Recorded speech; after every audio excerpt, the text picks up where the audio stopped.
Welcome back. Time for our Talk of the Table topics today. First up, censoring tweets. I want you to take a look at the words coming on your screen right now. Words like agent, alcohol, Benjamins, fight. These are just a few of the hundreds of words that student athletes at the University of Kentucky and the University of Louisville are not allowed to use on social media sites. If you want to be a student athlete at either of those schools, you are required to agree that monitoring software be placed on your social media accounts. The software alerts coaches whenever a student athlete uses one of those banned words. Aside from the names of sports agents and drug and alcohol related terminology, Kentucky also flags the words Muslim and Arab. But even after being questioned, they said they would no longer do so. I'm curious. Yeah, every school's got a right to want to protect its image, but to stop student athletes from using specific words on Twitter, I don't quite understand that. Do either of you? Well, I think in my mind this speaks to the issue of what are the student athletes? Who are they to the colleges? I mean, this is a broad issue. These are students that come to the college, but they're more than just regular students. They are students that make big time money for these schools. And so for that reason, the schools feel an obligation and to protect their reputation, as you noted. And so it really does raise a big question about athletics at the college level. I mean, we've seen this over and over again in different capacities. These students are not treated the way other students are, and whether or not that's fair raises a question about big-time athletics. But I will say this, and you make a very good point. I've been to Louisville several times. It is a college sports town. Yep. But, and I mean a major college sports. Their sports are like a pro team for many cities. Yeah. But this is outrageous in terms of the student athlete.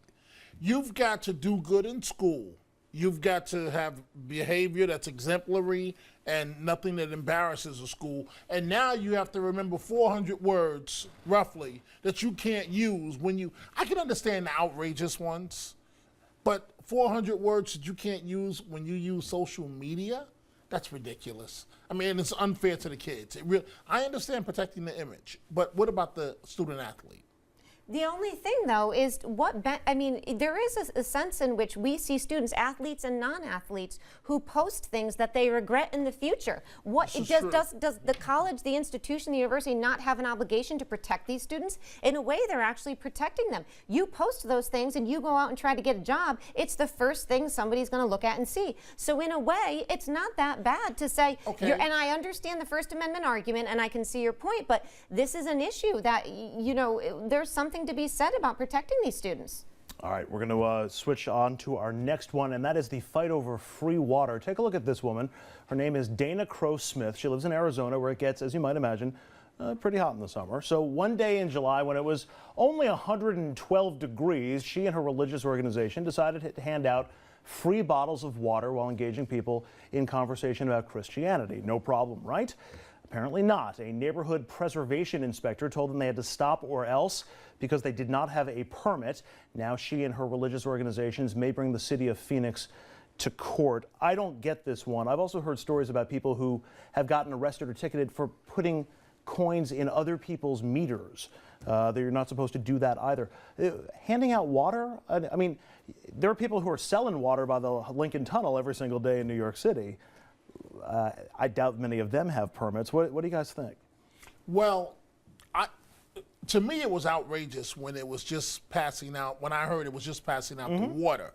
But if you're mixing religion in this, that changes the dynamics. But isn't that the same as the Mormons going door to door, or Jehovah's Witnesses going door to door and saying, "Hey, we'd like to talk to you for a few minutes. Oh, and by the way, here's a bottle of water." Now, but why do they have the opportunity to violate what is a city or what a permit that they're obligated to get? I mean, if I say, oh, I want to pass out vodka, little bottles of vodka, why can't I just do that? Well, because the city doesn't allow that. Now, that may sound outrageous to you, but if you want to hand out water and talk about Christianity, you have to get a permit. Why the lawlessness, Andrew? Why are you supporting that? They're not selling the water. No, they're not making a profit on it. It would be different if they sold it. That may not require a permit. They're giving it away, and the city says you can't. Go change the permit law. Don't violate it. we don't get to set our own rules. Yeah. That is a very good I understand that. I'm He's just not. lawless, though. I'm not sure that anybody. I He's- mean, to think that he's you a might not little need a permit crazy. to sell it, but you need a permit to and give I it agree. away. There may be some silly permit regulations in the city. Go change them. But to say you're going to sue the city Clearly one silly permit regulation and nobody ever puts money in my meter. I'm just going to put that out there. But a clarion call to all of those would-be good doers. We're going to take a quick break. When we come back, is sports betting a good bet for New Jersey? More talk at the table when we return.